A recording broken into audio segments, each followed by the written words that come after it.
Primero, una cosa que tengo que decir antes de comenzar es que le dije, ahí se puede, ahí está bien. Le dije a Juan que tenía que ser coautor conmigo con esta exposición, porque hemos hablado bastante sobre todo este tema, y entonces yo le digo, mira, tenés que ser el coautor. Bueno, voy a comenzar esta charla sobre las emociones, primero con una cita de Carlos Ginzburg, que es un historiador italiano, hijo de Natalia Ginzburg, la notable Natalia, para explicar la metodología. Entonces, es una especie de montaje que, como él dice, la lectura se configura siempre de como una serie de cajas chinas. Quien ha aprendido a leer no lee jamás un solo libro, sino que va siempre de manera consciente o inconsciente leyendo muchos libros. Eso en cuanto a la metodología. Yo he leído muchos libros y es el resultado de mis lecturas, digamos. Voy a usar una cita de Theodor Adorno para hablar del tema, que me pareció muy impactante. Dice, los hombres se convierten en actores de un documental monstruoso, que ya no tiene espectadores porque hasta el último debe tener un papel en la pantalla. Y es lo que nos está pasando. Estas son algunas de mis fuentes de lectura, que son muchas, muchas, muchas. Es un tema que, digamos, como es un tema político, me ha apasionado. Entonces, vamos a comenzar con la cuestión de las emociones. Primero voy a hacer una especie de recuerdo histórico, porque es importante darse cuenta que desde el siglo IV a.C., o tal vez antes, todo el tiempo se ha estado hablando de las emociones en las narraciones humanas. Y todos los seres humanos tenemos un aspecto emocional que contar, que explicar, que leer, porque la historia está hecha de emociones, las historias en el sentido narrativo. De las culturas antiguas que leemos historias de emociones, siempre son las emociones las que están presentes en todas las historias. Por ejemplo, el Gilgamesh, que es un texto escrito hace alrededor de 3.800 años, de la literatura sumeria, y es una historia de amor y venganza. La Biblia del Antiguo Testamento, 1000 años después, la Biblia de los hebreos cuenta la historia de los seres humanos, y lo primero que sucedió es una emoción. Eva y Adán comieron el fruto del árbol del conocimiento del bien y del mal, y se volvieron conscientes y se sintieron avergonzados. La Ilíada es el primer texto griego de ficción, y es la epopeya de la venganza de Helena. Mahabharata es una historia similar de la zona de India, y es una historia de enemistad familiar con una batalla donde los héroes representan el bien y triunfan, pero luego se sienten con remordimiento porque han hecho el mal. La cultura maya también, los conquistadores españoles derrocaron las culturas indígenas y destruyeron prácticamente todo, pero quedaron 4 cuentos, 4 historias mayas, que es las únicas que han sobrevivido, y son historias sobre las emociones. Romeo y Julieta es una historia, como ya sabemos, historia de la emoción y la consecuencia de la enemistad de 2 familias que rompe, digamos, el amor de estos amantes. Son 5.000 años de historia de las emociones que han estado detrás de todas las historias narradas de la humanidad. Siempre ha estado la emoción ahí presente. Pero claro, la concepción misma de la emoción ha cambiado. Por ejemplo, en la antigüedad se creía que las emociones venían desde fuera, que no era un proceso interior, sino que se pensaba que venían desde fuera. Los griegos, por ejemplo, pensaban que las emociones venían de los dioses y no se consideraban como procesos internos. Y hay estudios antropológicos que muestran que los maoríes piensan lo mismo que los antiguos griegos, y que las emociones vienen desde fuera y que son ataques, digamos, desde fuera, de los malos que vienen a atacarnos. Entonces, por ejemplo, el miedo no es una reacción emocional interna, sino que es la advertencia de algún ser poderoso. Quedan vestigios en nuestra lengua, dice José Antonio Marina, que es un lingüista español, dice, quedan vestigios en nuestra lengua de esta idea de que la emoción viene de fuera. Por ejemplo, la calma invade al sujeto, o el miedo se apodera de nosotros. Digamos, esa idea de que viene desde fuera. Respecto a los conceptos, la emoción, decimos emoción, pero no es una categoría que pueda ser como los mamíferos o como los instrumentos musicales, porque es muy heterogénea, digamos, no es jerárquica, no es que nosotros podemos decir esto lo dibujamos con un árbol y ya está, no, porque la emoción no tiene comparación una con otra, sino que hay mucha heterogeneidad, son opuestas a la razón y a la acción, o sea, tiene sus propias características, digamos. Respecto a la heterogeneidad de las emociones, difieren, por ejemplo, en duración. Hay emociones puntuales, de un suceso como el pánico, o pueden ser de corta duración, como por ejemplo la ira, claro, nadie puede estar todo el tiempo con ira, y también hay algunas de larga duración como el miedo. Pueden ser simples o sofisticadas, por ejemplo, hay disposiciones como la hostilidad, que es muy simple, o hay todo un proceso cognitivo que es muy complicado y muy sofisticado, porque yo pienso que el otro me dijo, y digamos, el nivel de referencia puede ser hasta 5 posiciones. Yo pienso que él dijo que él cree que yo creo que, etcétera. O sea, se ha estudiado que se puede mantener hasta 5 posiciones.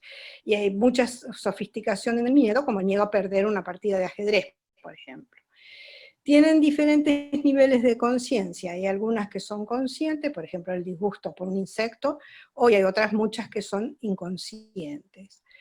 Se expresan por expresiones faciales prototípicas, por ejemplo la sorpresa, otras carecen de expresiones faciales, como por ejemplo el arrepentimiento, y se expresan por lenguaje verbal fundamentalmente.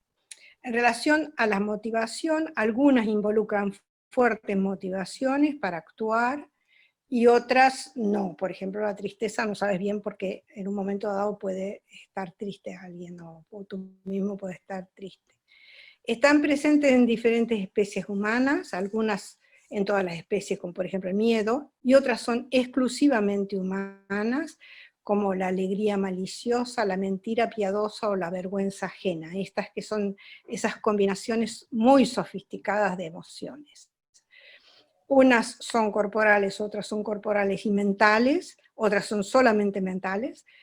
Por ejemplo, el miedo o el pánico son más corporales y las mentales como la culpa o la vergüenza son muy poco corporales. Algunas son antiguas, tienen historia como la pasión, el frenesí, el desenfreno, y otras son más actuales como la desazón, el malestar o la resiliencia. Pueden no tener objeto o pueden ser intencionales. Quiere decir, no, si no tienen objeto, por ejemplo, estoy deprimido, no sé por qué, o bien pueden tener un objeto en el sentido intencional de la filosofía, es decir, es sobre qué, acerca de algo, sobre algo, no en el sentido de a propósito, sino la intencionalidad del objeto, digamos, de la emoción. Luego está la cuestión conceptual, si se opone o no se opone a la razón, si se opone o no se opone a la acción. Y hay algunas acciones muy elementales donde podemos ver, digamos, la emoción detrás, por ejemplo, un impulso hacia algo bueno que es la atracción, un impulso en contra de algo como la agresión, a separarse de algo como la aversión o por repugnancia. Esas son muy elementales, aunque esas sí son corporales físicas, y otras en cambio son muy sofisticadas y requieren actos de habla, requieren prometer, disculparse, justificarse, etc.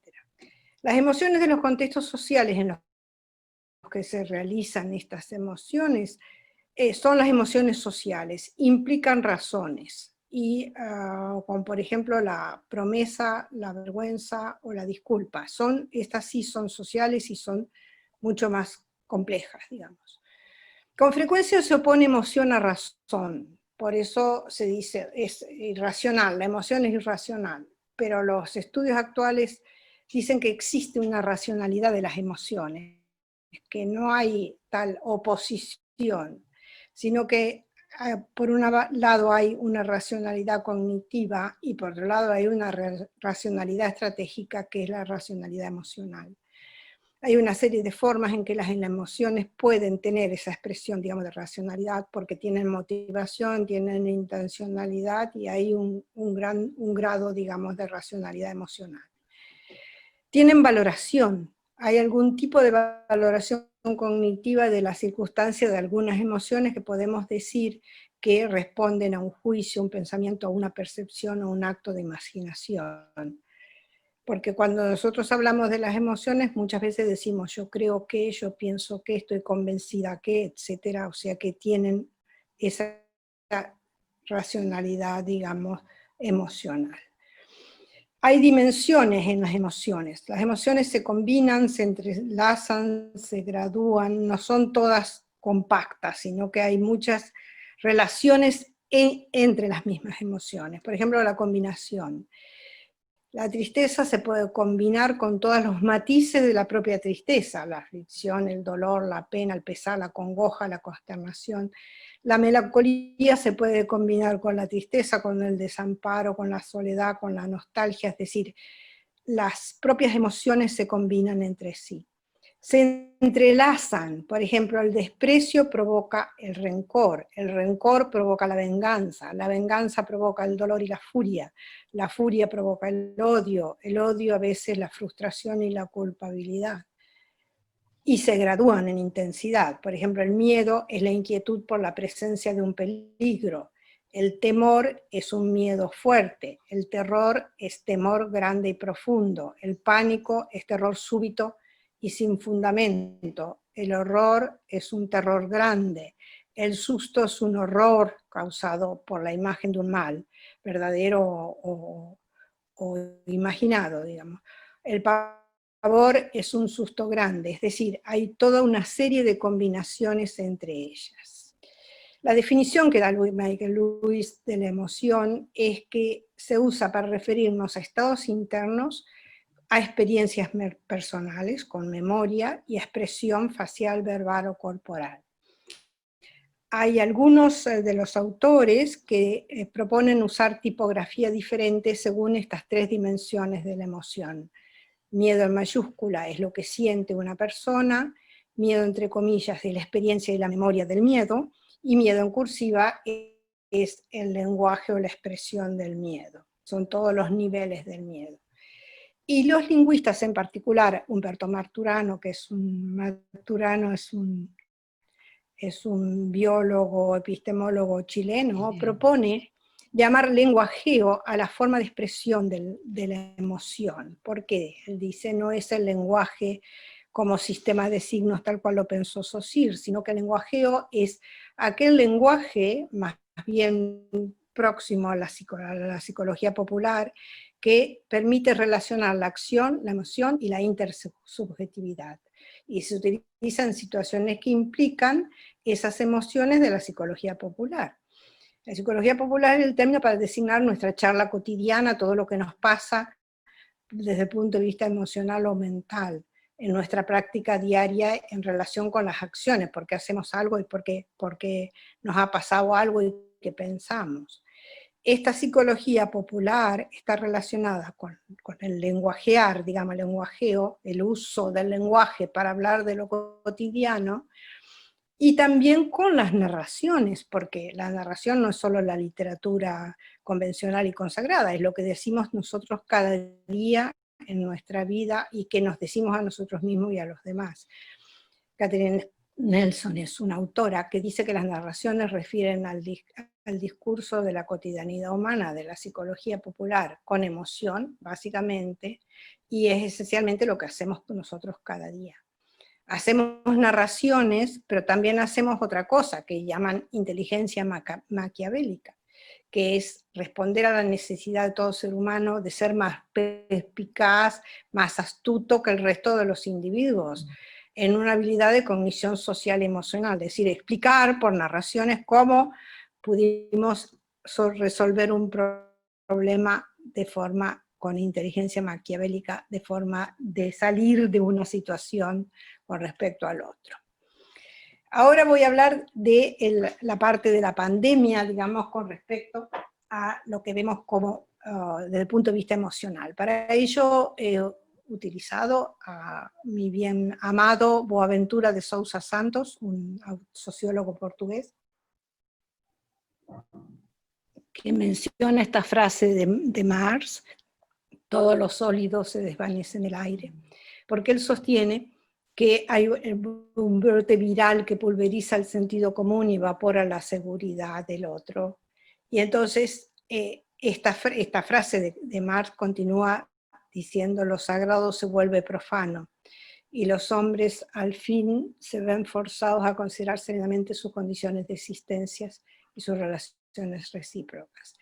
Y la pandemia, que etimológicamente quería decir reunión del pueblo, se ha convertido en un aislamiento, es decir, lo sagrado se vuelve profano, dice Sousa Santos, y por eso la mención a que todo se desvanece en el aire.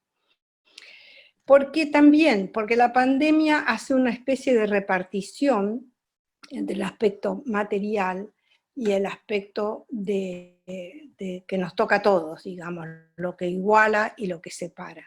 El virus nos afecta a todos, pero no de forma igual. Coluche es un humorista francés que decía, lo traduzco: Dios dijo, yo parto en dos, los ricos tienen la comida, los pobres tienen el apetito. Y en este caso, la repartición del COVID también afecta a ricos y pobres. Hay diferencias que son materiales entre ricos y pobres, aunque el virus y la globalización nos haya equiparado, digamos, en cuanto a las emociones. Todos tenemos miedo con respecto al virus.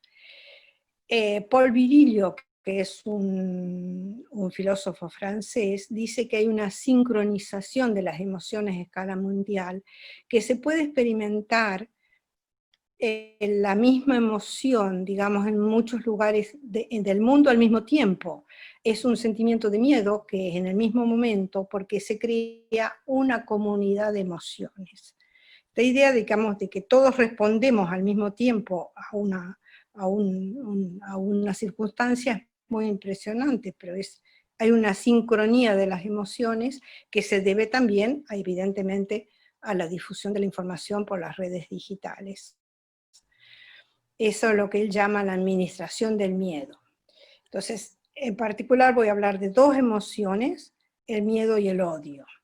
Y he escogido estas dos emociones por varias razones, por sus características. Forman parte de un grupo de las emociones primarias. Es decir, el susto, la irritabilidad, la ira, la agresividad es una cosa que se aprende desde muy pequeñito. Son susceptibles de contagio emocional a través de la interacción. Los sujetos parecen experimentar el mismo tipo de emoción, es decir, es una emoción que se contagia. Responden a un esquema del que se puede inferir la relación entre la situación y la emoción. De una situación se puede inferir la emoción y de una emoción la situación que la ha provocado. Y no exigen un nivel muy alto de autoevaluación, o sea, no necesitas hacer una gran reflexión para tener estas emociones. El miedo. Aunque compartimos todo este sentimiento, es verdad que no siempre reflexionamos sobre él, ¿no? Y es un sentimiento de unanimidad, digamos, ante la muerte, que nos invade y que nos provoca a todos compartir el mismo miedo de alguna manera. Pero es un miedo que no da lugar a la compasión ni a la empatía, dice Marta Nussbaum, que es una de las que he consultado con respecto a esto. Al no poder compartir la compasión ni la empatía, esto nos lleva a un enfrentamiento social, acompañado de miedo y de odio, de los inquilinos contra los propietarios, de los empleados contra los patrones, de los vecinos entre sí, o sea, de todos contra todos y todos contra los otros. La palabra miedo viene del latín metus y es una perturbación angustiosa del ánimo por un riesgo real o imaginario. En las lenguas románicas, en español decimos miedo, en portugués medo. En las otras lenguas románicas viene de pavor, paura en italiano, per en francés, po en catalán. O sea, entre el miedo y el pánico, la pavura, digamos, tendríamos repartido los miedos. Esta definición nos reenvía a las condiciones del miedo, lo que provoca miedo, dice la Martha Nussbaum. El miedo es una situación donde se da la aceptación, esta es una cita de Bourdieu, no de Nussbaum, sino de Bourdieu, de Pierre Bourdieu. Hay una aceptación de la perturbación angustiosa del ánimo, del posible padecimiento o molestia, y también aceptación sobre sí mismo del punto de vista del otro, a menos que se produzca una revuelta que conduzca a la inversión de las categorías de percepción y de apreciación. Esta cita particularmente me es muy querida, me ha impactado mucho desde que hace unos años la he leído, porque si reflexionamos, él sostiene, hay una aceptación sobre nosotros mismos del punto de vista de los otros, a menos que haya una inversión de las categorías de percepción y de apreciación. Si queréis, luego volvemos sobre esto. Pero el miedo nos viene, como los griegos decían, por los otros, no desde fuera, pero sí por los otros, a menos que haya una inversión de la situación. Las consecuencias del miedo. La amenaza de la pandemia provoca miedo a todos, pero no todos por igual. Al ser global, dice Bauman, se ha vuelto aún más terrible. El miedo al contagio consiste en un miedo a ser expulsado, en un miedo a la exclusión. Mirad, cuando yo leí Bauman, en el libro, uno de los últimos antes de morir, porque murió, no habla de la pandemia, porque murió en 2017, pero sí habla del miedo y habla de... Cuando él explica que el miedo en realidad es un miedo a la exclusión, ahí yo comprendí lo que es el miedo, es verdad, siempre es un miedo a la exclusión. ¿Cómo nos protegemos del miedo? Ese miedo a la propia exclusión es un efecto de la globalización, que al aumentar el individualismo crea el rechazo a la solidaridad. Entonces estamos cada vez más solos, cada vez más individualistas, y es muy difícil protegerse en esas circunstancias. Para protegernos del miedo a quedarnos solos, a ser excluidos de los otros, excluimos nosotros a los otros, a los extranjeros, a los pobres, a los viejos. Excluimos a los otros, que es el concepto de alterización usado por Nussbaum, usado por Susan Sontag, para evitar ser excluidos. Las enfermedades epidémicas, dice Susan Sontag, es el reclamo que se prohíba la entrada a los extranjeros, a los inmigrantes, y la propaganda xenófoba siempre ha pintado a los extranjeros como portadores de enfermedades, de la época medieval, desde siempre. Y el temor a la exclusión, dice Bauman, da lugar al miedo, el recuerdo de una experiencia pasada que se vive como vulnerabilidad. Este miedo al miedo queda digamos, marcado de manera que una vez que tuvimos miedo, tenemos miedo a volver a tener miedo. Ahora voy a hablar del odio. El odio viene del latín odium, relacionado con el griego miseo, que está relacionado con misoginia, es decir, es el odio a las mujeres, en este caso. Hay muchos odios que la lingüística dice han sido lexicalizados, es decir, tienen su propio vocabulario. La homofobia, la misantropía, la misoginia, la xenofobia, el colonialismo, el nacionalismo, el etnocentrismo, el chauvinismo, el patriarcado. Es decir, hay odio a prácticamente casi todas las expresiones, digamos, de la diversidad humana. Hay escenarios del odio. Habría que considerar las cosas negativas, no solo las cosas negativas que nos han sucedido, sino también lo que podría habernos sucedido, lo que puede haber y puede ir en contra de nuestros propios deseos. El odio, que está bastante más repartido de lo que uno piensa, tiene mucha funcionalidad. Sirve para construir al enemigo, decía Umberto Eco, en esa famosa texto que le escribió Construir al enemigo. Efectivamente, el enemigo se construye y es necesario para poder tener unidad el grupo. La funcionalidad del grupo nos da identidad.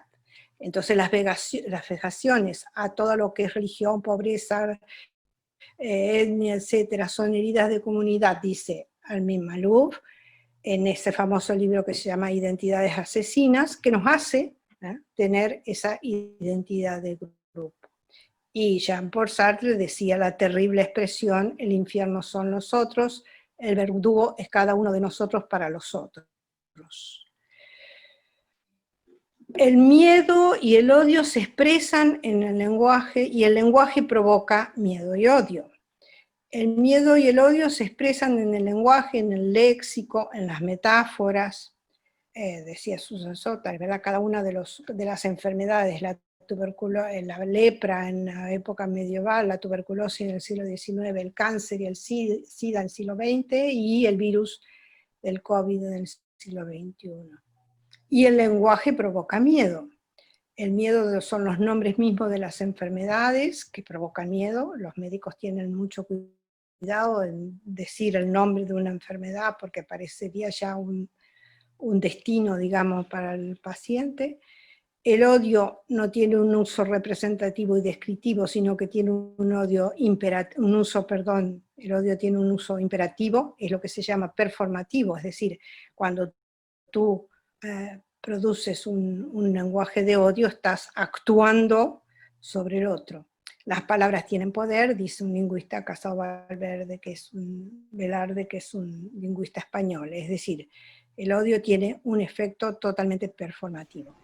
Vuelvo a decir, ¿por qué el odio y el miedo? Porque son emociones sociales que se dan en los grupos pequeños y en los grupos grandes, porque se contagian, porque tienen intencionalidad, miedo y odio a algo, porque se pueden evaluar, porque están acompañados de creencias, de pensamientos, de deseos.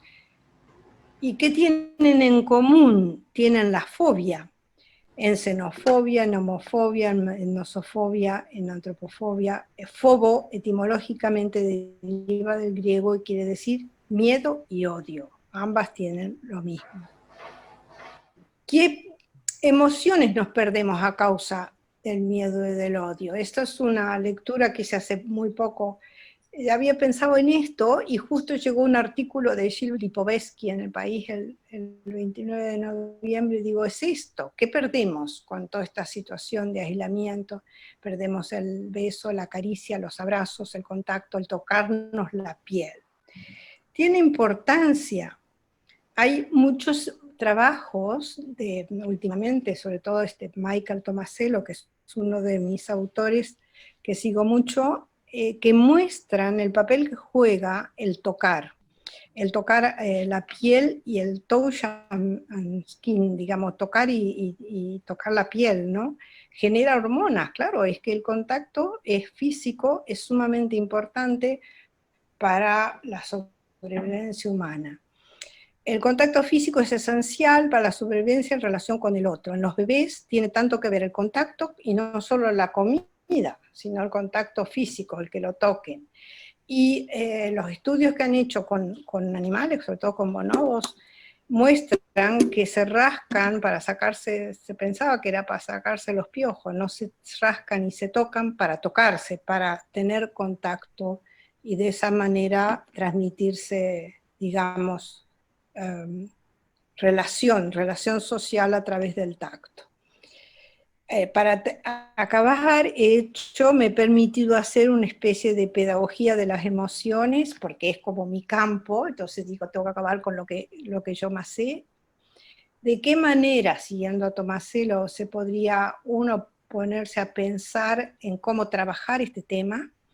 Este tema se puede trabajar de muchas maneras, evidentemente a través del lenguaje, no solo a través del lenguaje, pero a través del lenguaje básicamente en ese lenguajeo y discurso dialógico que es hablar con los demás, incluyendo el estado emocional, es decir, hablar sobre los estados emocionales.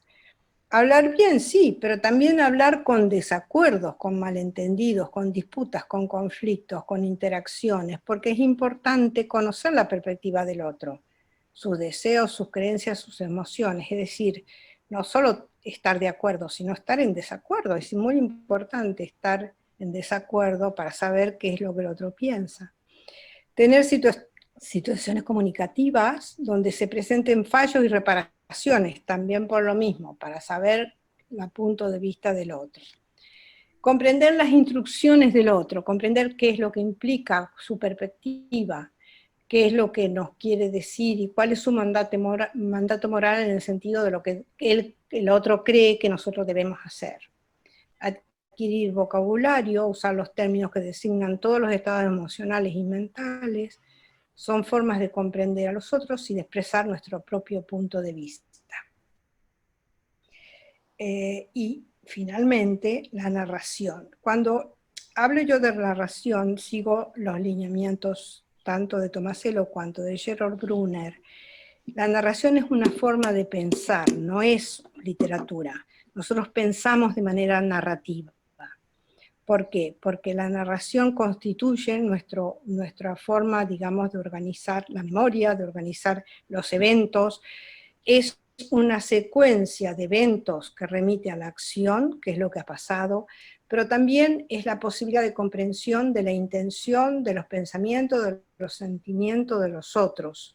Es el plano de la conciencia. Por eso las narraciones son un buen recurso de comprensión emocional, porque es la manera que tenemos de saber no solo lo que le ha pasado al otro, sus razones, sino también su punto de vista de lo que le ha pasado y por qué le ha pasado. Bueno, queridos compatriotas y compañeros, esto es lo que yo tenía que decir y compartir con vosotros. He puesto toda mi bibliografía aquí, o sea que si el que quiere consultarlo, ya lo tenéis. Hasta aquí lo que he podido elaborar con la ayuda de Juan, como digo. Ana, Dime. no ha sido todo tu trabajo. Yo entendí la mitad, me puse a leer para tratar de entender un poco más y algo creo que entendí, pero quedan muchas dudas y yo creo que eh, en este grupo se ha hablado muchísimo del miedo, de la exclusión del otro, de los conflictos que nos ha generado la pandemia en nosotros mismos, pero también, digamos, lo que hemos observado en la sociedad, ¿no? Y entonces creo que hay, bueno, no sé, muchísimas sugerencias para aclarar o profundizar o discutir. No Espero sé que no si haya sido demasiado académico esto que me les mandé. ¿No? Espero. Bueno, Ana, tú eres académica y haces Hago lo que sé hacer. Vale. lo mejor que puedes y lo mejor que sabes. Y yo creo que la gente aquí es instruida, inteligente y manejamos las emociones mal, seguramente, pero podemos tener más Todos elementos. manejamos mal las emociones porque no es fácil. Lo que quería un poquito decir también, pero es obvio que habéis percatado de que no tengo orientación psicoanalítica para nada, y expresamente no consulté este tipo de orientación porque no es mi campo, sino que es fundamentalmente psicología cognitiva, lingüística cognitiva y algo de sociología, digamos, pero era para darles una visión de este tipo. Si alguien quiere hacer alguna intervención, sin una pregunta, comentario. Bueno, para romper el hielo, a mí hay algo que dijiste, digamos, yo creo que nuestra educación de las emociones en general es pobre. Y tenemos, digamos, antecedentes como represores a través de la religión o a través de la familia o lo que sea. Y después, nuestra educación más racional siempre ha intentado, digamos, que los juicios no estén contaminados de la emoción, que seamos racionales, objetivos y demás. Y yo creo que esto nos influye. Y al final, una de las cosas que aprendí de tu charla, bueno, cuando hablábamos, es el tema del lenguajeo, y por eso lo puse ahí. Hablamos, pero lenguajeamos, ya. Hacemos una aproximación muy popular o muy poco elaborada, y después cuando cada uno tiene problemas, pues acudes a un psicólogo. pero si está a tu alcance. Pero yo creo que es lo que tú decías, o sea, el lenguajeo es hablar de lo que nos pasa, y estamos todo el tiempo hablando de lo que nos pasa. Eh, pero, digamos, para mí un poco más novedoso, bueno, esto es novedoso, pero más novedoso el hecho de que la emoción es racional. ¿Podrías explicar un poco más ese aspecto? No sé, yo siempre entendía que las emociones son muy racionales. Contrapartida. No, evidentemente hay de todo, digamos, como decía al principio, no es un concepto homogéneo, hay aspectos que son inconscientes, aspectos que son conscientes, hay aspectos que tienen, digamos, emocionales que son como más simples, otros que son más complejos, pero, digamos, lo que tú dijiste me parece muy importante. Fíjate que una de las cuestiones que pasa es el respecto a la educación. La educación ha sido, y la religión también, pero me pongo en la educación ha sido absolutamente influida por una psicología conductista, cuyo, digamos, autor más importante era Skinner, y su teoría consistía basada en el miedo al castigo, y si te, digamos, obtenías la buena respuesta, entonces te premiaban. Era castigo y premio. O sea, y la educación hoy en día continúa siendo esta dicotomía entre premio y castigo. O sea, continúa absolutamente, está impregnado en eso. Entonces, yo lo que planteo no es una conciencia individual de la emoción solamente, sino esa reflexión, ¿me entiendes? De decir, no, que está en todo lo que hacemos. Evidentemente la religión tiene muchísimo de esto, qué es lo que debes hacer y qué es lo que puedes hacer y qué es lo que no puedes hacer. En toda la expresión, eso es castigo de Dios, está destinado, etcétera, digamos, está impregnado en este sentido.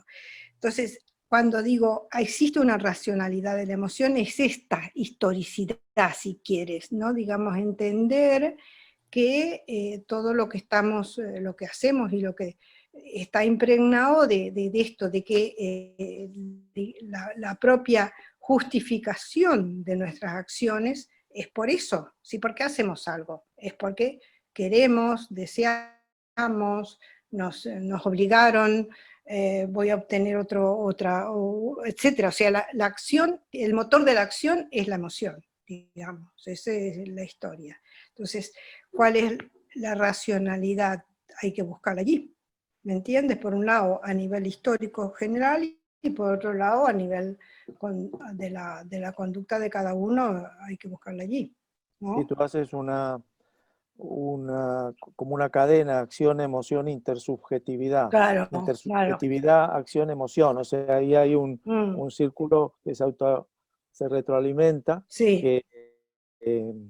bueno, que te lleva a actuar. Sí, sí, sí. Entonces, y que te Entonces, lleva a actuar no solo, sino con los demás. con los demás o contra los demás. O contra, sí.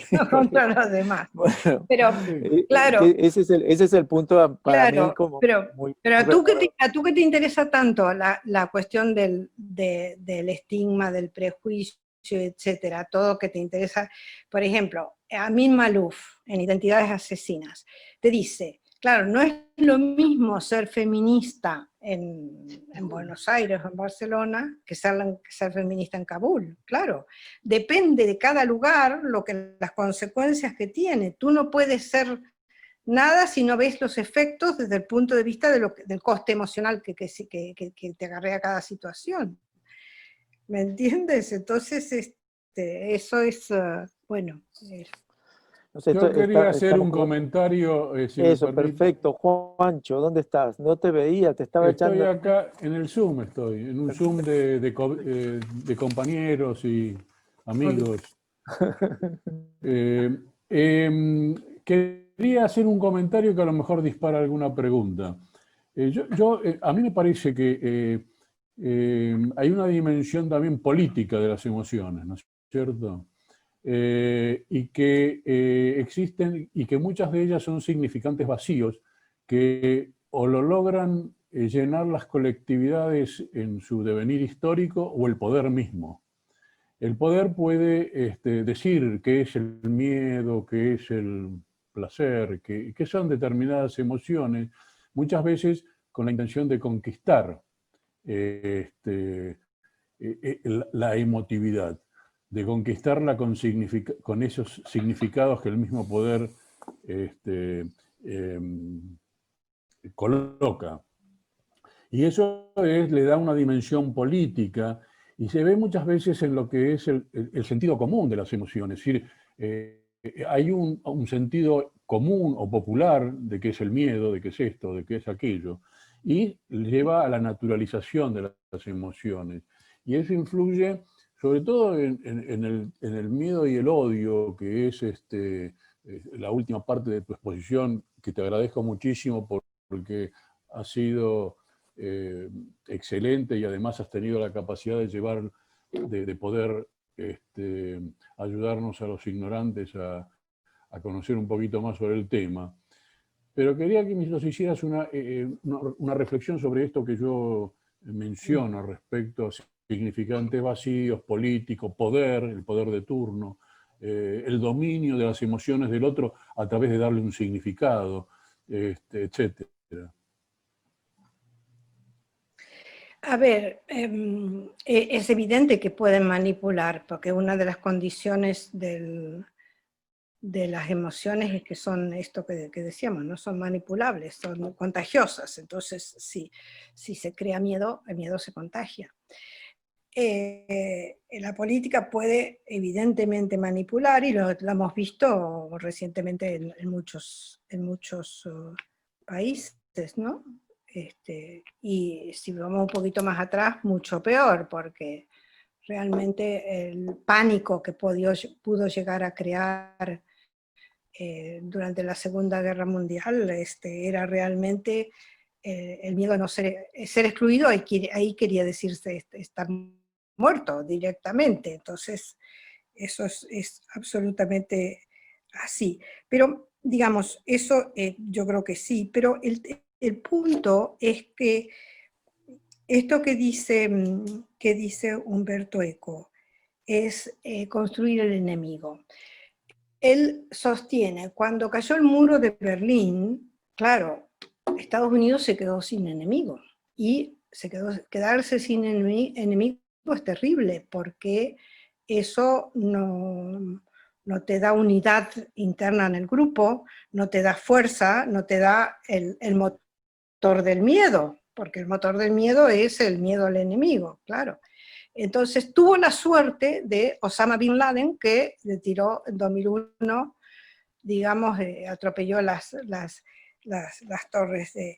Entonces, claro, ahí se creó un nuevo enemigo, que a su vez ellos también necesitaban un enemigo, pero es continuamente, tú ves que toda la historia de cuando dice la política consiste en eso, consiste en crear enemigos para infundir el miedo, y el miedo para poder tener la unidad de grupo.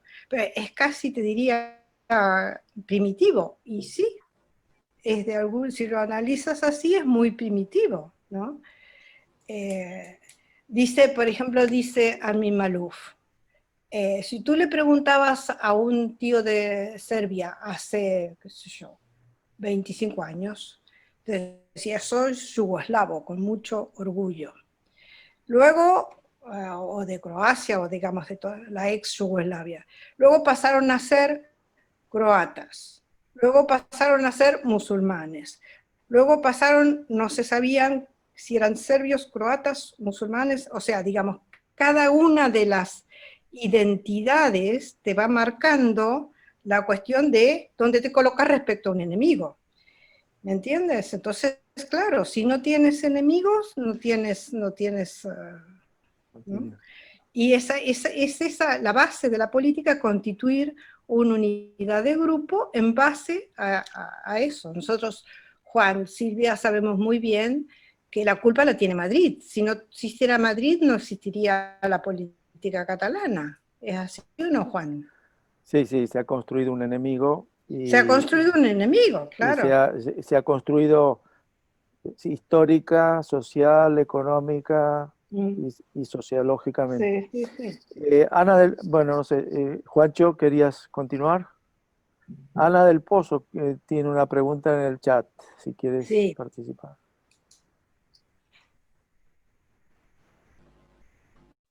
Te tienes que desmutar, Micrófono, Ana. estás mutada. Automuté. No, mi pregunta es,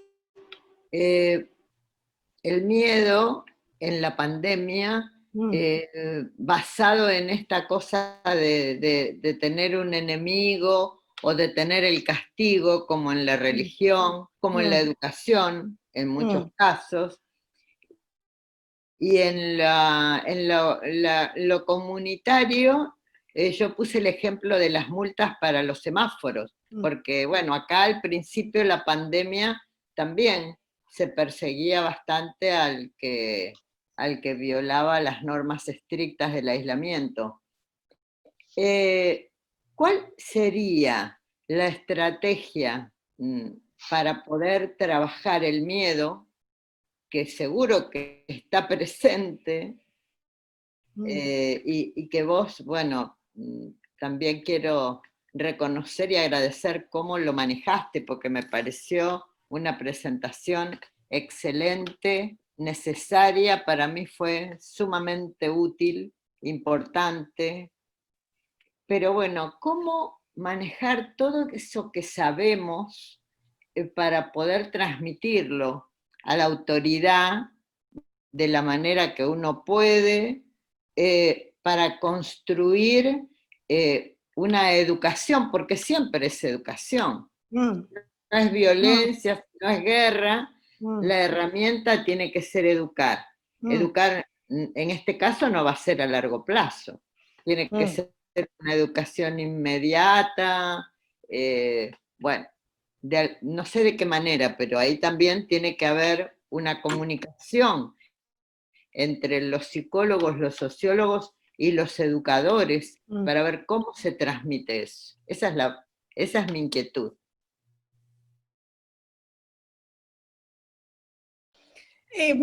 Juntando un poquito todo, digamos, es, claro, yo entre las cosas, las recomendaciones pedagógicas puse vocabulario. Fíjate, yo me preguntaba que aquí en Cataluña hay un programa que se llama Salud y Escuela. Entonces, Ahí no se oye. ¿Se oye ahora? Es un programa que se llama Salud y Escuela. ¿Me oye, eh? ¿Tú no oyes, Ana? Sí. Ana del Pozo, ¿oyes? ¿Oyes? No sé si les Ana, pasa a Ana del todos, Pozo pero no se escucha, se ha quedado paralizada. Sí, se ha congelado. Bueno, entonces decía, para espera, contestarle a ella. Espera un poquito porque igual hacemos a que alguien haga otra pregunta, porque Ana, ¿has vuelto? No. No, porque después te la vas a tener que contestar otra vez. Ana. Sí, yo no escuché, ¿qué pasó? No sé. No, te quedaste out. Vale.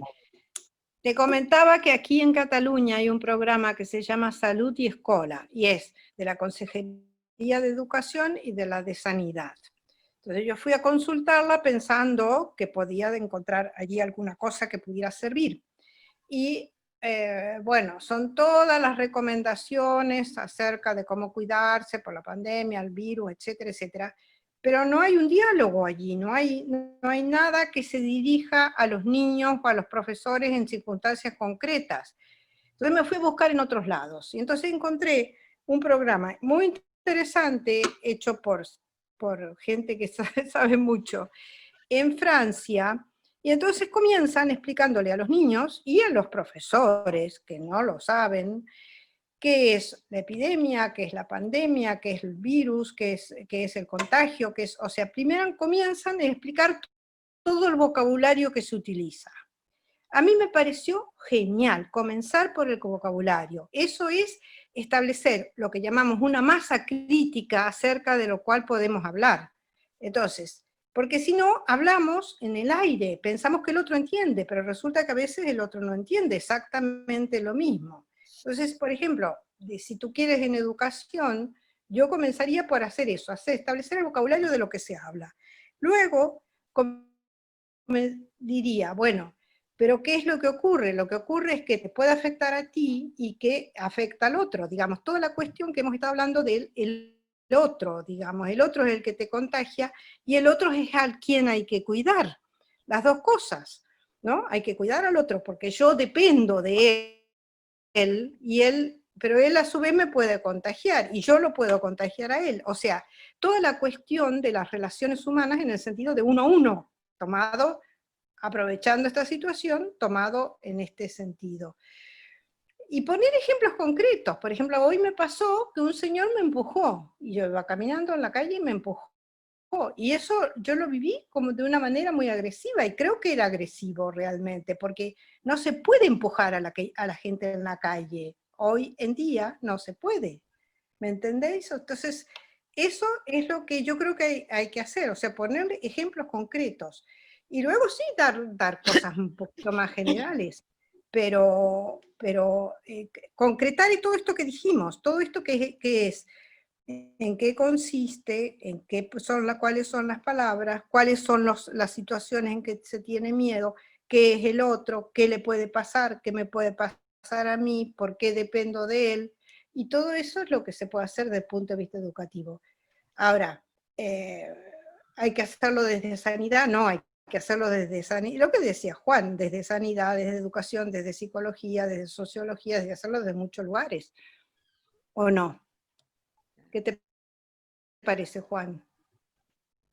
Sí, totalmente de acuerdo. Y yo creo, bueno, yo saqué de la diapositiva tuya, adquirí el vocabulario y después está, digamos, la narración como forma de Claro, pensar. O sea, claro. ahí es donde cada grupo político o cada,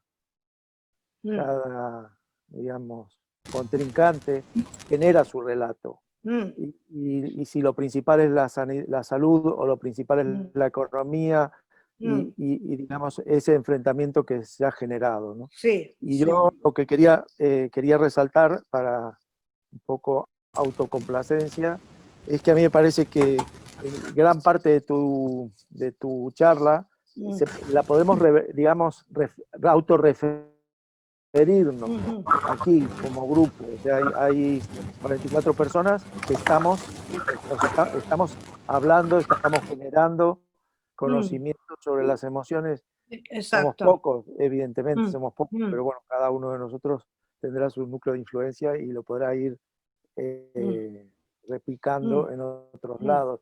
Y no sé, claro, cómo se tarda. Educar es lento. Sí, sí, La magia no existe. Poner sí, multa, que es la otra sí, pregunta que decía Ana, sí. hacía Ana del Pozo. Bueno, esa es la represión. Es efectiva, es el autoritarismo, es la guerra, ¿no? Es la parte militar Sí, del tema, claro, digamos, que claro. se hizo. Bueno, aquí fue horrible porque las primeras, no sé en Argentina, pero aquí las ruedas de prensa las hacía un portavoz de sanidad y atrás, bueno, no atrás, no, al mismo espacio había 3 generales, uno de la policía, otro del ejército, que era, claro, porque era una guerra contra el virus, era una serie de medidas que, digamos, los ultraliberales se quejan porque está actuando contra su libertad, que bueno, habría que ver de qué libertad hablamos, si es la libertad de contagiar o qué libertad es.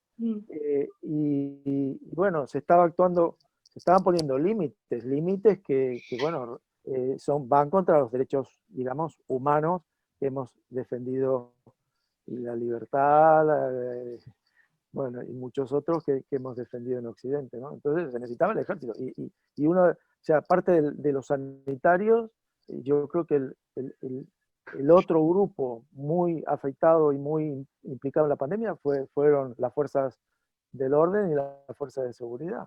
Claro, claro. Y hubo un momento que creo que se dieron cuenta y lo sacaron a los militares, Sí, porque era horrible. Sí. Hay una película que habla de eso que comentás vos, Juan, que se ve en Netflix, que se llama La Valla, que es española. Sí. ¿Se llama, perdona? La Valla. La Valla. La Valla Ah, de... La valla, no la he visto. como barrera, sinónimo Sí, de Sí, barrera. como barrera. Es Vale. impresionante esa película. Está sin terminar porque se filmó el 2020 y no se pudo, pero es lo que está pasando en la extremidad de lo que significaría hacer barrios cerrados libres de virus, ¿no? Lo que significaría excluir, etcétera, etcétera. Y para eso es necesaria las Fuerzas Armadas. Landru Yo quería- quiere hacer una Yo quería pregunta. hacer un Landru, comentario. tienes O bien, que, También. Landru, O bien tienes hacer que, guetos. Hacer guetos o hacer. Bueno, sí. Por una cuestión de actualidad, Ana, le Sí. pregunto, ¿tendrá algo de emocional la respuesta del mundo a la muerte de Maradona? Querías traerlo de Maradona. hemos dicho de hablar Landru, de Maradona al final, Landru, para Pero no... lo digo en serio, ¿eh? Sí, Algo pero de que dices de emocional. Se emociona. Claro que tiene yo creo que tiene más de emocional que de racional, eso seguro. Dejémoslo para el final, Landru. No, igual Yo no quería hacer un comentario, si me permiten. Sí. Está Liliana, perdón, Carlos. No, Liliana, después yo. Bueno. María Ella parece también, también María levanta la también. mano. Sí. Yo te quería pedir, Ana, que me aclararas un poco el vínculo entre el miedo y el odio. Porque viste que se dice que en las guerras sale lo mejor y lo peor de las personas, ¿no? Y frente al miedo, hemos visto expresiones de odio, por lo menos acá en la Argentina,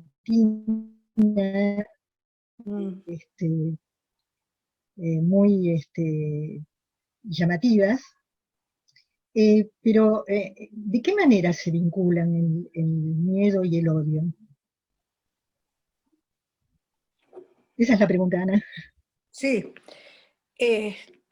Yo no, a ver, yo te digo, cuando yo comencé a trabajar este tema, primero empecé por el miedo, después pasé me pidieron que hablara del odio, los de Brasil, me pidieron que hablara del odio, y la verdad es que fue un desafío. Y después Juan me dijo, bueno, tienes que hacer las dos cosas. Entonces ahí me puso en el problema de justamente que tú planteas, de buscarle la relación, el vínculo, y descubrí que fobia era lo que los unía, lo cual me pareció genial, de que el mismo Dios, Phobos, sea Dios del odio y Dios del miedo para los griegos, ¿no? Entonces, ¿cuál es el vínculo, tú crees? Tu pregunta es, digamos, yo creo que el vínculo es lo que dice para mí, ¿no? Lo que dice Bauman, digamos, el odio es odio a la exclusión. Exclusión del grupo, exclusión de los sanos, exclusión de la juventud, exclusión de la escuela, exclusión digamos... De la vida. De la vida, exactamente. Ana, perdona. Odio es miedo a la exclusión. ¿Qué dijiste? Odio es odio a la exclusión. Es miedo, ¿no? Es miedo, perdón. Miedo a la exclusión, claro. Entonces, ¿qué es lo que ocurre? Digamos, si el mecanismo, supongo, más humano es que no me toque a mí, que le toque a otro. Entonces, esa alterización, digamos, que no soy yo, es el otro, es lo que te provoca, te lleva al odio, ¿no?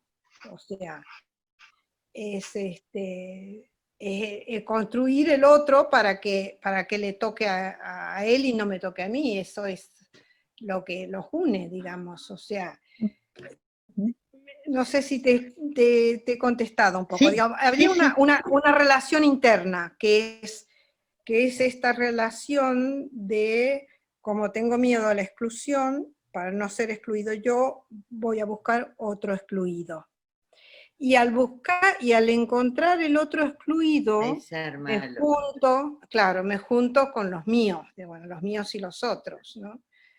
Eso yo creo que es el mecanismo, y hay muchísimos libros que te dicen nosotros y los otros, etcétera, etcétera.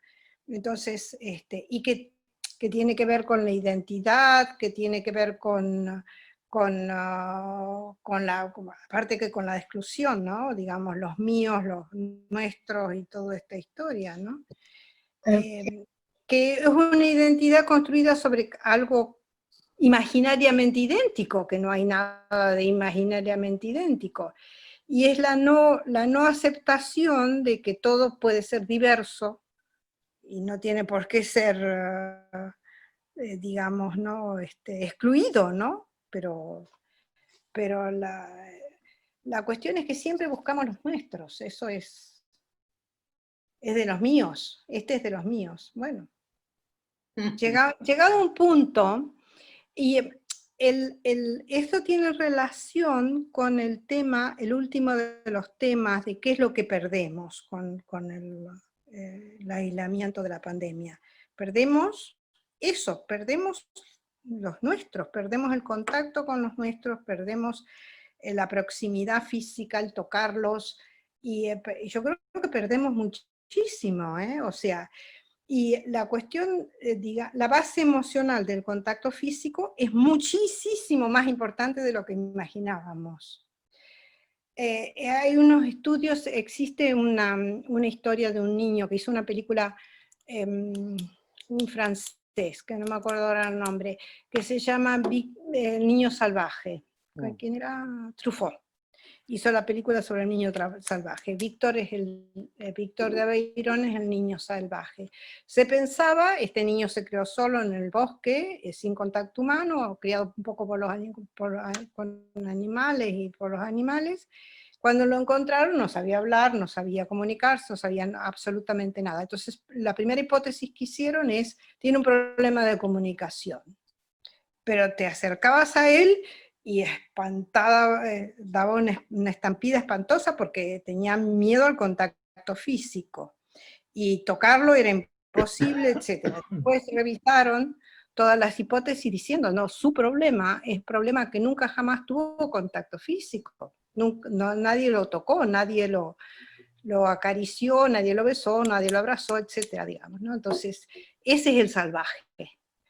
Yo creo que eso es pedagógicamente muy potente y entonces, claro, nosotros estamos en una situación casi salvaje, porque tenemos que no contactarnos, que no tocarnos, que no estar juntos. Es lo más terrible del virus. Carlos Me parece, o María, ¿no? ¿Quién de los me dos? parece que dos conceptos de libertad y justicia con respecto a esa película, con respecto al temor. ¿Qué dice Marta? Indudablemente, María. el temor invalida y nos quita fundamentalmente la libertad.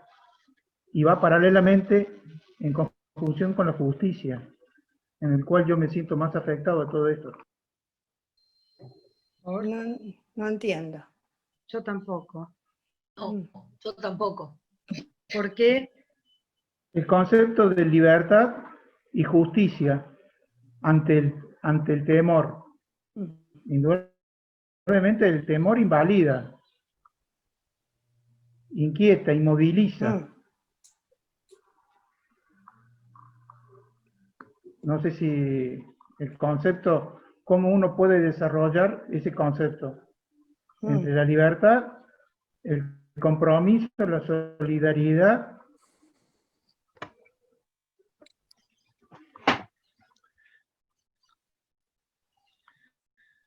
Bueno, curiosamente, hubo gente al temor con solidaridad. Florecieron las ollas populares, claro, en todos los barrios, claro, en todos los lugares, claro, gente que venció el temor, intentando no odiar, sino qué sé yo, combatir o ayudar. Claro. Pero eso es un fenómeno impresionante, impresionante por lo generalizado además, y saltando, digamos, estratos sociales, ¿no? Sí, es difícil no tener temor, no tener miedo, es muy difícil. Claro que tenemos miedo, ¿cómo no vamos a tener miedo? Miedo al virus y miedo a los otros seguro. Ana. ¿Y puede ser sano en alguna medida, Ana? Quiero decir, una de las cuestiones que se vuelven complejas en el manejo de la pandemia es el incumplimiento de normas para intentar evitar la diseminación del virus. Y hay algunos cientistas sociales que proponen de que debería utilizarse más la sensación de miedo. Digamos que podrían personalizarse mejor a las víctimas y no solo considerarlas un número, tratar de hacer la pedagogía del miedo, sí. Sí. Porque de la caracterización que vos hacés de las emociones miedo y odio, digamos, está claro de que la del odio hay que vencerla a toda costa. Me quedan más dudas de si la del miedo no tiene un componente positivo a los fines de contribuir al control de la enfermedad. A ver, yo recuerdo que se habló un poco de ese tema y alguno de los expositores decía que era muy difícil y que había que tener un poco de miedo, pero que mucho miedo, bueno, genera odio o paraliza, pero un poco de miedo protege. Y todos sabemos que el miedo protege. Tener miedo está bien, tener miedo a cruzar la vía está bien, porque si no te atropella el tren. El miedo protege, pero un poco de miedo. Entonces, bueno, pero yo para recordar un poco algunos de los temas que se trataron en el grupo. Pero después querría hablar, pero me parece que está María, que pidió la palabra. Bueno, un momentito. Con el cursor, maestra, tenés que hacerlo. A ver. No, podés hablar más. Te oímos, te oímos. Tenés que autorizar el micrófono, tu micrófono que está a la izquierda. ¿Está? Sí, sí. Ya está.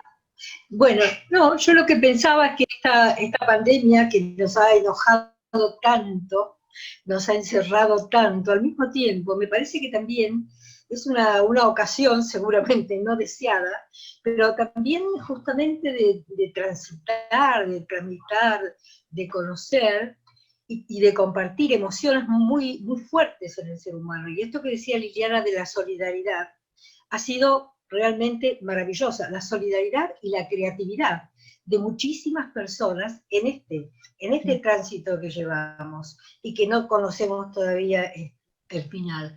Y otra cosa que me parecía importante preguntarte, Ana, es también el poder conocer lo que acaban de decir recién, las víctimas no son números. Me parece que nos ha faltado, por lo menos a nosotros los argentinos, un espacio y un tiempo. No sé si esto se conecta con lo de Maradona o no, pero sí sé que antes de eso nos ha faltado un espacio y un tiempo para justamente poder darnos, porque no se podía hacer ni velatorios ni entierros con más personas. Y para el ser humano despedirse del otro que se fue, del otro que se va, siempre ha sido, desde nuestros ancestros, importantísimo, y me parece que esto es algo que ha faltado en esta época, poder compartir las emociones en la familia y más allá de la familia, de aquello que se perdió y se perdió para siempre porque es una vida, digamos, ¿no? Lo demás podríamos recuperarlo, pero me parece que todas estas cuestiones así como de la combate contra el virus, bueno, es cierto, es un combate, y es cierto que tenemos que tener un poco de miedo, pero me parece que esto otro transita un camino nuestro también, un camino muy humano, que es poder conocer estas emociones y caminarlas, conectadas con la tristeza, como dijiste, el spleen, la melancolía, digamos, el llanto, todo eso, porque es también parte de una riqueza nuestra, no es una pérdida, es una riqueza.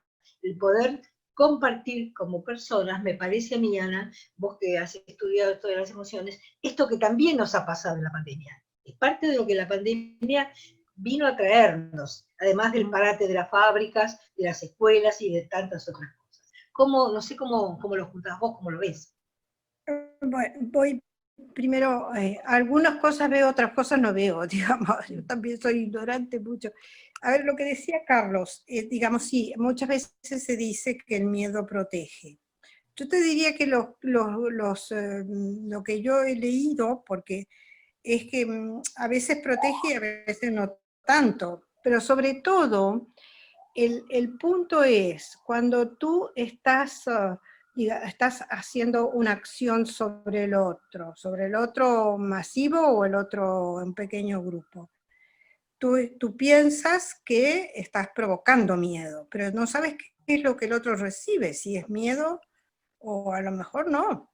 Entonces, yo no sería tan unilateral cuando hablamos de las emociones, porque la condición de la recepción es sumamente importante, a ver qué es lo que, digamos, qué es lo que, excepto que tengas una posibilidad de mucho poder, como los que han tenido poder, que sí saben que provocan miedo, porque tienen las condiciones como para hacerlo, si digamos nosotros no tenemos las condiciones para hacerlo, entonces no sabemos cuáles son la situación de la recepción. Por eso yo hablaba del diálogo, digamos.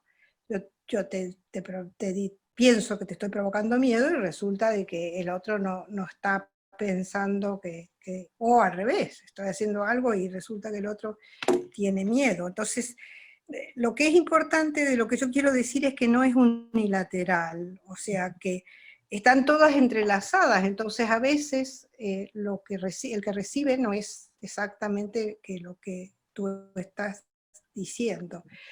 Por eso insistía mucho en la cuestión del lenguaje. El lenguaje expresa, pero también actúa sobre la gente. Entonces cuando tú estás diciendo algo, tú estás actuando sobre la gente. Tenemos que ver exactamente cuál es. No sé, Carlos, si te he pescado lo que querías decir, ¿no? La funcionalidad del miedo depende de las condiciones de recepción, yo diría. Y la solidaridad pasa lo mismo, también depende de las condiciones de recepción. Claro que existe algo material, por supuesto, pero no sé si todo se reduce a eso material, ¿no? Entonces, volviendo un poco a mi texto, es la intención de administrar el miedo, ¿no? Administrar las emociones, esa es la gran intención, digamos, de la comunidad de las emociones, ¿no? Al mismo tiempo vamos a hacer que todos sientan miedo, que todos sientan respeto, que todos obedezcan las condiciones de protección. Y eso es lo que es más difícil. La única solución que yo le veo a la historia es diálogo, hablar, explicar. Es la única condición, digamos, la racionalidad de lo emocional. Voy a Bueno, utilizar mi prerrogativa quería... de moderador para Carlos Nava. No, yo ahora voy a la presentación que hice de Ana. Es una defensora de la educación pública laica y democrática. Entonces, el miedo, ojo con el miedo, porque si lo provocas, es muy fácil. Para una dictadura provoca miedo, o sea, un Estado autoritario provoca miedo. Pero porque gana muchas cosas provocándolo. Claro. Una democracia pierde muchas cosas provocándolo. Exactamente. Bueno, nada. Pero yo me refería al miedo interior. Yo me refería a otro, no al miedo externo que te meten, sino al miedo que uno tiene. Uno tiene miedo a saltar un precipicio, y es lógico. Vale, ahí está. Entonces son las condiciones de recepción. Puse el ejemplo de cruzar la vía del tren. Claro, no, eso es otra cosa. Ese es el diálogo para saber qué es lo cuáles son las condiciones de recepción. Claro, entonces ahí es otra cosa, claro. Pero que los dos Carlos preguntaron sobre el miedo. O sea, ya le contestó más a Pesteguía, me parece. Yo quería... ¿Quién más? Sí, A yo ver, también yo quería comentar. pero- ¿Puedo? Carlos Nava, Carlos Nava. Bueno, anotá todos los que quieren hablar. Está Carlos Fin, está Daniel Prat y estaba yo que vengo Carlos desde hace Nava rato. está hace mucho. Yo Bueno. pasé mandé No, yo un quería, chat. bueno, por un lado, agradecer tremendamente la exposición de Ana, porque, bueno, ha sido impresionante el recorrido en la historia de todas estas emociones.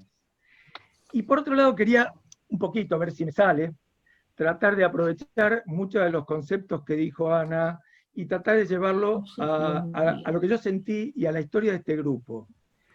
Y yo lo he dicho otras veces, yo cuando empezó la pandemia sentí mucho miedo y no sabía cómo manejarlo. Y bueno, esto de que, a ver, las emociones van en contra de la razón, es algo que, bueno, a ver, lo emocional, lo racional, bueno, quedó ahí puesto, pero todo esto lo voy construyendo en parte con la charla de Ana, en parte con algunas lecturas que hice a partir de la charla de Ana. Y yo creo que, bueno, vos, Ana, dijiste... Hola, Jorge, ¿cómo te va? Una de las emociones básicas es el miedo y el odio. Y por lo que yo había leído también, el deseo y el amor, como que son dos caminos. El miedo te lleva al odio y el deseo te lleva al amor.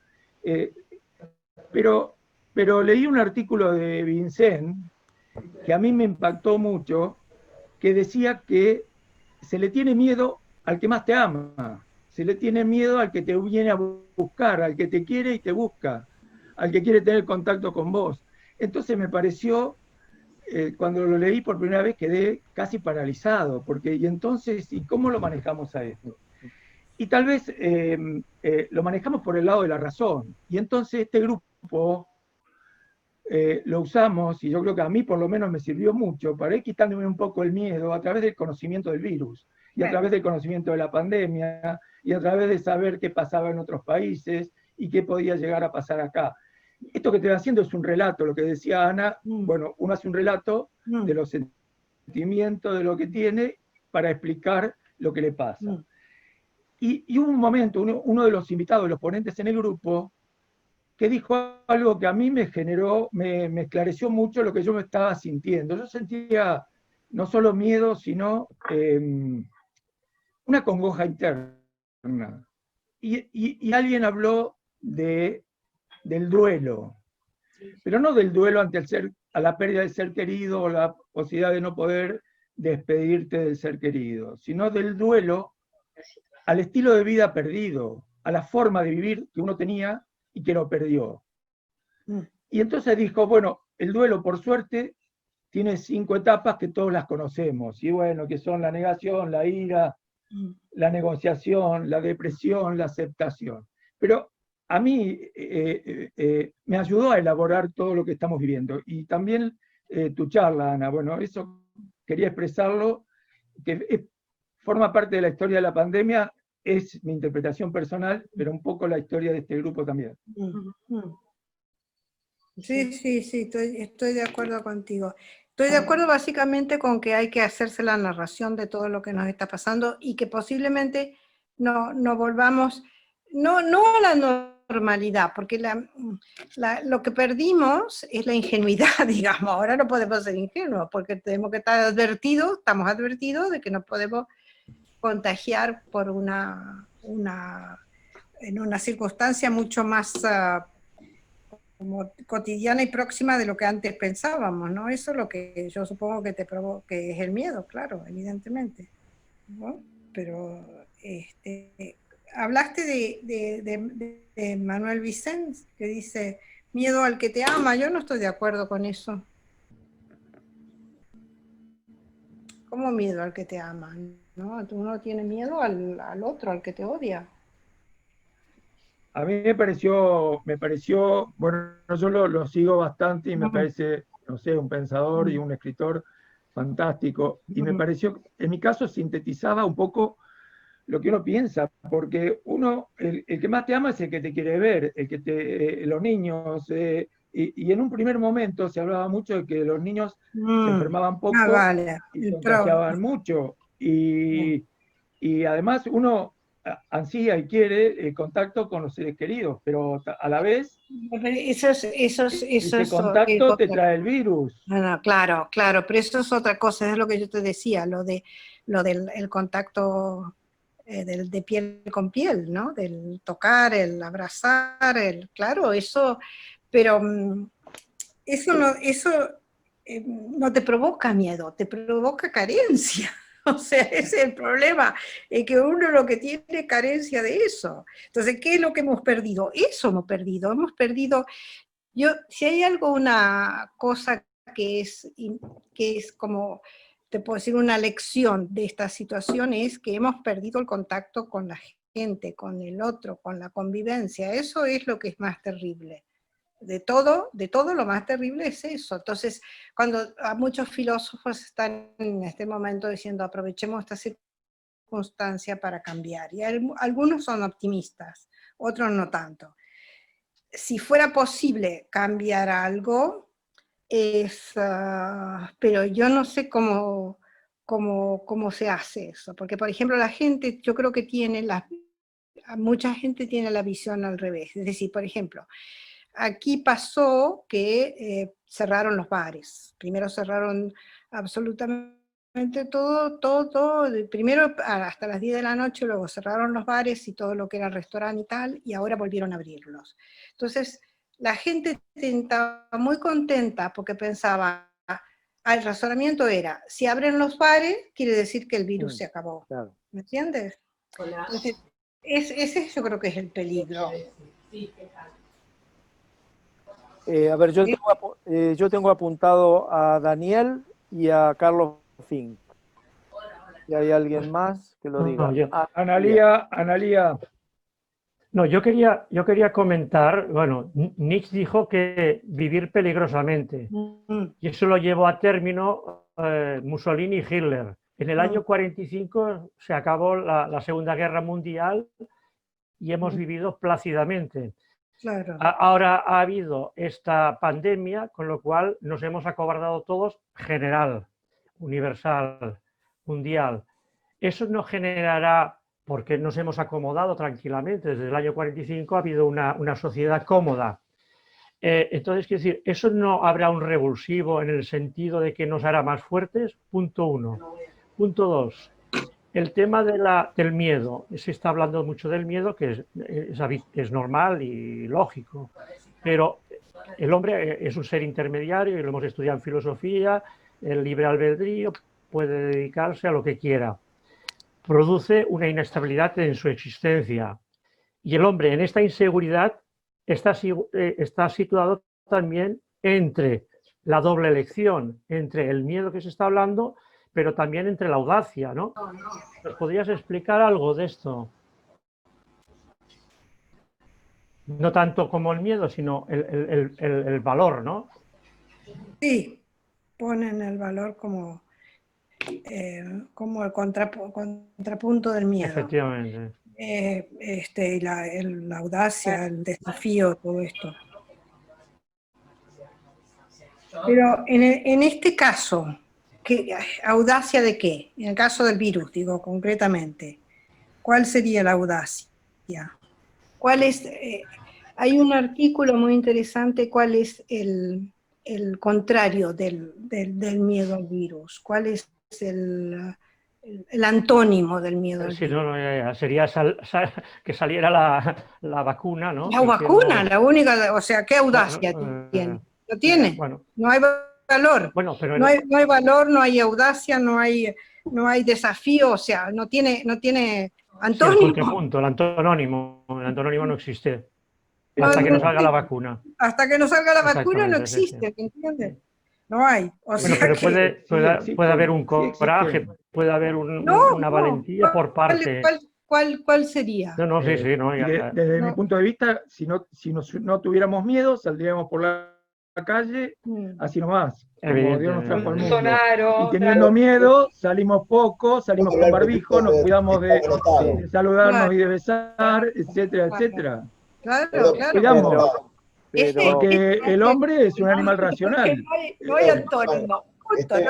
No, perdón. Yo voy a decir una cosa que la hemos vivido todos y ahora nos olvidamos. a mí me parece que el valor lo echaron, digamos, los sanitarios, y los hemos aplaudido, lo echaron Hombre, todos los evidentemente. trabajadores Evidentemente. primarios, digamos, de primera necesidad. Y esa gente, bueno, por necesidad, pero muchos de los sanitarios, digamos, por su mandato ético, profesional o lo que sea. No, también los maestros. Los maestros, bueno. Mm. Los policías. Hay mucha gente que tuvo. Claro, pero fueron como... Obligados, esto es obligados. No, obligados no. No, yo creo que tenían... ¿Para la vacuna? Perdón, los voluntarios de la vacuna. creo que estaba anotado. Perdón, creo que estaba anotado yo. Sí, bueno, pero era para responderle a Daniel y a Ana. Daniel. Y como soy el moderador, ya saben que chupo cámara. Bueno. Daniel, quiero decir una cosa, Juan. Daniel dice, cuando acabó la Segunda Guerra Mundial en el año 45, vivimos pacíficamente. Algunos. No te olvides que hay cantidad de guerras en todos lados. ¿Eh? Yo he dicho Europa, ¿eh? ¿Y tampoco Yugoslavia? No, tampoco, no. Y toda Ucrania, no, aquí no hay. Y pequeñas, y terrorismo, no te olvides. Carlos Fink, venga. Yo quería, me entusiasmaba porque justamente quiero hablar del miedo. Quiero hacer el elogio del miedo. Creo que sin el miedo la humanidad no existiría. Nos hubieran comido los leones. Es más, creo que sin el miedo la animalidad no existiría. Es una de las características de la animalidad, afortunadamente.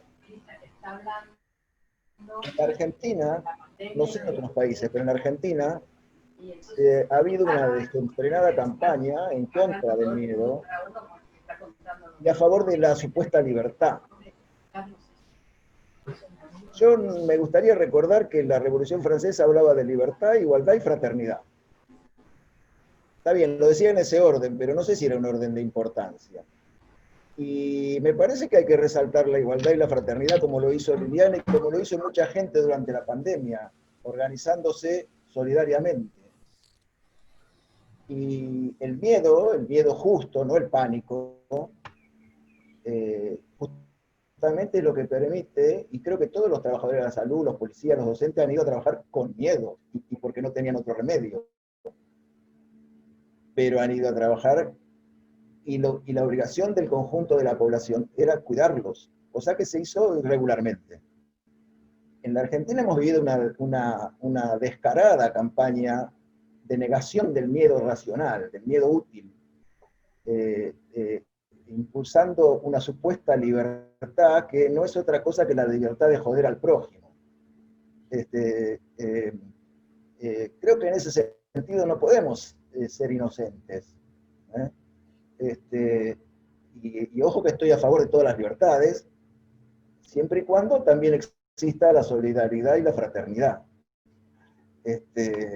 Y me parece que eso un poco apunta a lo mismo que decía, me parece que en la Argentina, por lo menos no conozco en detalle en otros países, ha faltado absolutamente una difusión seria de la necesidad de los cuidados. Hoy vemos que la gente circula como si no existiera más el virus, y no es así. Y la utilización del miedo, por supuesto que es desastroso, y también es desastroso la utilización de esa supuesta libertad de contagiar al prójimo. Me parece que tenemos que ser cuidadosos en ese plan. Obviamente que hemos vivido totalitarismo de todos signos, y eso no es bueno, y que el poder ha tratado de utilizar el miedo en su propio beneficio, como trata de utilizar todo, también la supuesta libertad. Entonces creo que tenemos que ser cuidadosos en eso, ¿no? Y diferenciar el miedo del pánico, y creo que todo el que se quemó alguna vez con la hornalla le tiene un poquito de miedo, afortunadamente. Muy bien. Bueno, muy bien. Analía. Quiero decir una cosa, sí, yo no defiendo ni defenestro el miedo, solo lo describía, ¿eh? Claro. No lo puedo ni defender, existe, está allí.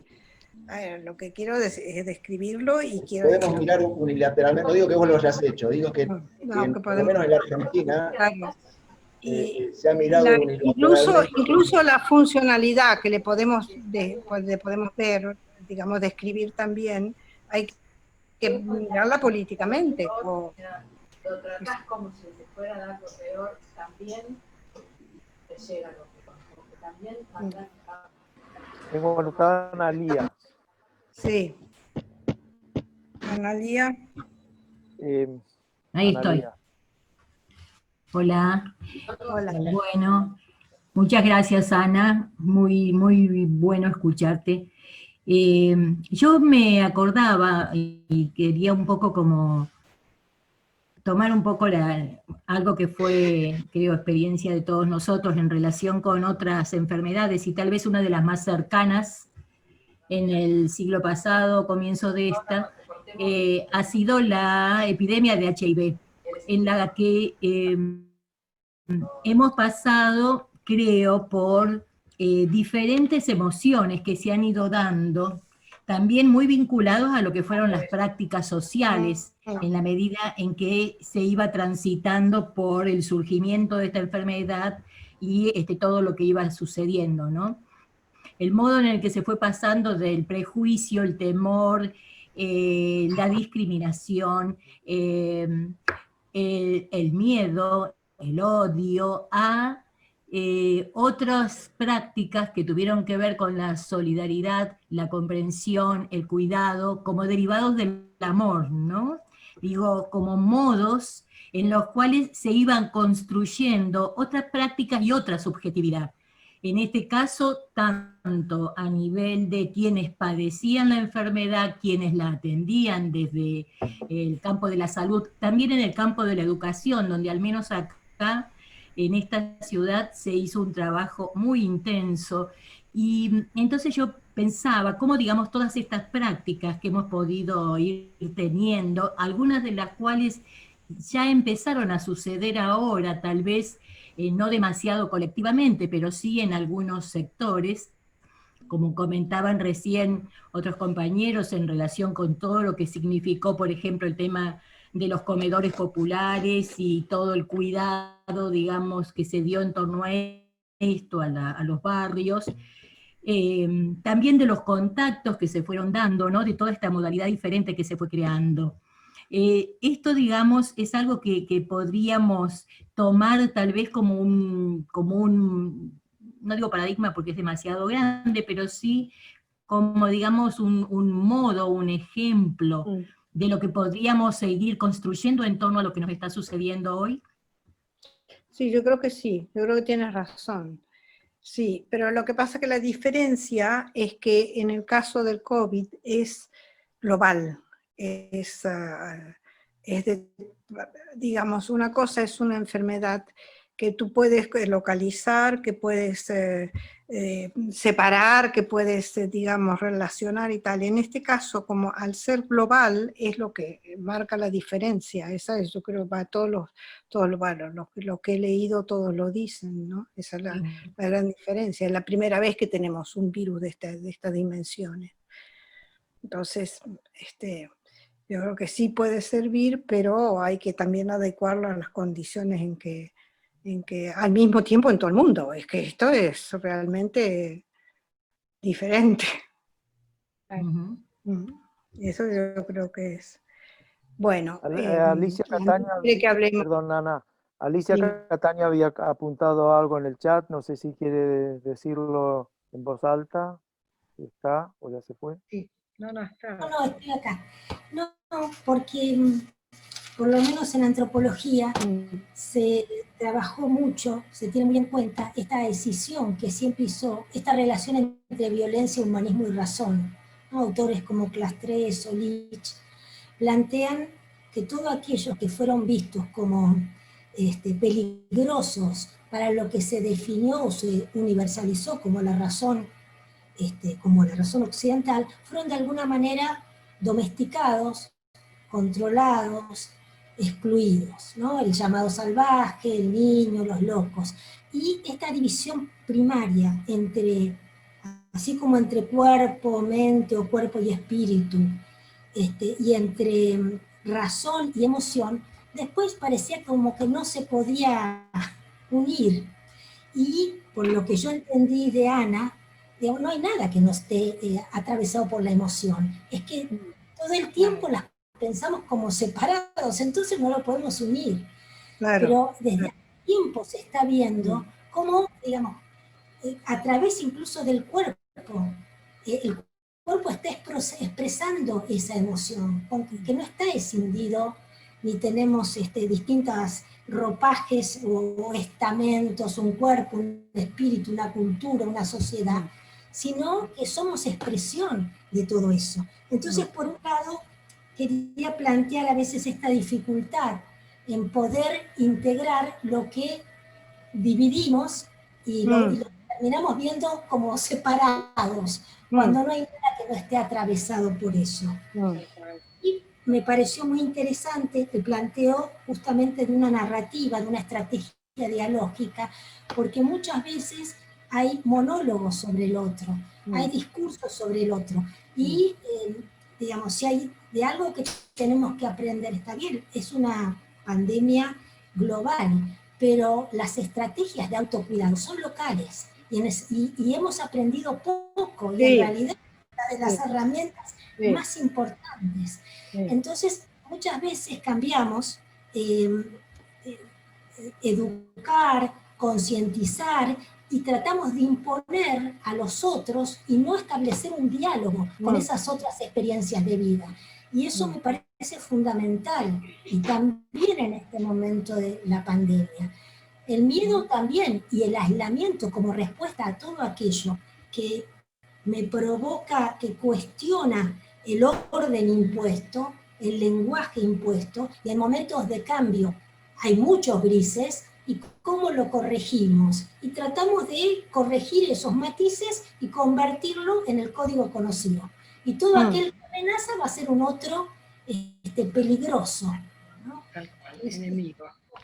Lo que escuché también que Ana estaba planteando, ¿no? Entonces lo que digo es que el miedo no puede ser solo visto como miedo al virus, porque el miedo en todo caso es a ciertos comportamientos que estamos teniendo, a ciertas actitudes, y hay que aprender a ver también qué otras formas de organización se están dando, qué otras formas de autocuidado se están dando, y establecer, no disolverse como profesional, pero sí establecer un diálogo con esas experiencias de vida. Sí, estoy de acuerdo.